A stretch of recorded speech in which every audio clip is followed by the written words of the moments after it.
7 अक्टूबर को हमास का इसराइल पर ज़मीन, फ़ज़ा और आबी रास्ते से नाकाबिल यकीन हद तक बर्क रफ्तार हमला कैसे मुमकिन हुआ? हमास ने गज़ा से अब तक के सबसे मरबूत हमले की इब्तिदा कैसे की? ये वो अहम सवाल है जो अभी तक लोगों के जहनों में है। इस वीडियो में हम हर सवाल का जवाब देंगे जो इस हमले के हवाले से लोगों के जहनों में मौजूद है। हमास की जानिब से जब यह हमला शुरू हुआ तो बहुत से इसराइली शायद सो रहे थे।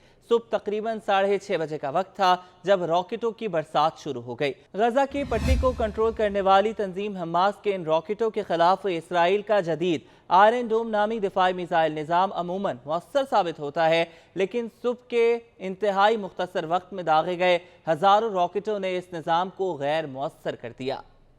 रॉकेटों की इतनी बड़ी तादाद साबित करती है कि हमले की मंसूबाबंदी महीनों से जारी थी। हमास का दावा है कि पहले मरहले में 5000 रॉकेट दागे गए, जबकि इसराइल के मुताबिक दागे गए रॉकेटों की तादाद हमास की जानिब से बताई गई तादाद से निस्फ थी। गजा की पट्टी से 60 किलोमीटर दूर इसराइल के दारुल हुकूमत तल अबीब तक में अलार्म बजना शुरू हो गए और जल्द ही मगरबी बैतुल मक़दस और दीगर शहरों में जहां जहां मिसाइल गिरे धुआं उठना शुरू हो गया।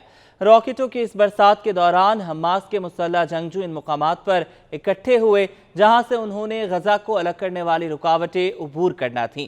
वाज़ेह रहे कि इसराइल ने अपनी फौज और आबादकारों को 2005 में गजा से निकाल लिया था, लेकिन अब तक गजा की फ़ज़ा, सरहदों और साहिलों पर इसराइल का ही कंट्रोल है। गजा की पट्टी के गिर्द कहीं कंक्रीट से बनी दीवार है तो कहीं कांटेदार बाड़ नस्ब है। इसके साथ साथ फौजी चौकियां मौजूद है जहां ऐसे ही हमलों की रोकथाम के लिए कैमरा नेटवर्क और सेंसर भी नस्ब हैं।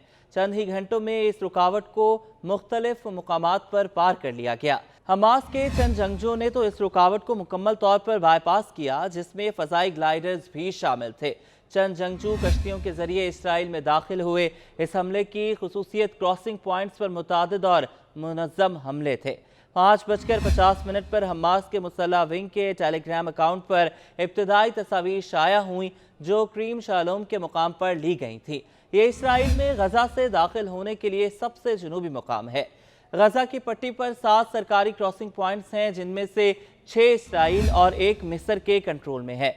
ताहम चंद घंटों के अंदर हमास ने पूरी सरहद से इसराइली इलाके में घुसने का रास्ता ढूंढ लिया। हमास के जंगजू गजा से निकलकर हर समत में फैल गए। इसराइली हुक्काम से हासिल शुदा मालूमात से इल्म होता है कि वो 27 मुकामात पर हमलावर हुए और बज़ाहिर उन्हें हुक्म था कि वो देखते ही गोली चला दें। हमास के जंगजू सबसे दूर जिस मुकाम तक पहुंचे वो गजा के मशरिक में 22 किलोमीटर दूर ओफाकम का कस्बा है। सदीरोत में जंगजू एक पिकअप ट्रक में कस्बे से गुजरे जो गजा के मशरिक में 3 किलोमीटर दूर है। तकरीबन 1 दर्जन मुसल्लह जंगजू अश्केलोन के खाली सड़कों पर देखे गए जो एरीज के शुमाल में है। जनूबी इसराइल के मुतादिद मुकामात पर ऐसे ही मनाज़िर देखे गए और इसराइली हुक्काम ने आम शहरियों को घरों में छुप जाने की ताकीद की। रेम के करीब एक सहरा में एक मौसीकी फेस्टिवल हो रहा था जिसमें बड़ी तादाद में नौजवान शरीक थे। एक ऐनी शाहिद के मुताबिक मुसल्लह जंगजू हथियारों से भरी एक वैन में घूम रहे थे और इब्तिदाई फायरिंग के बाद 3 घंटे तक मजीद इसराइलियों को निशाना बनाने के लिए तलाश करते रहे।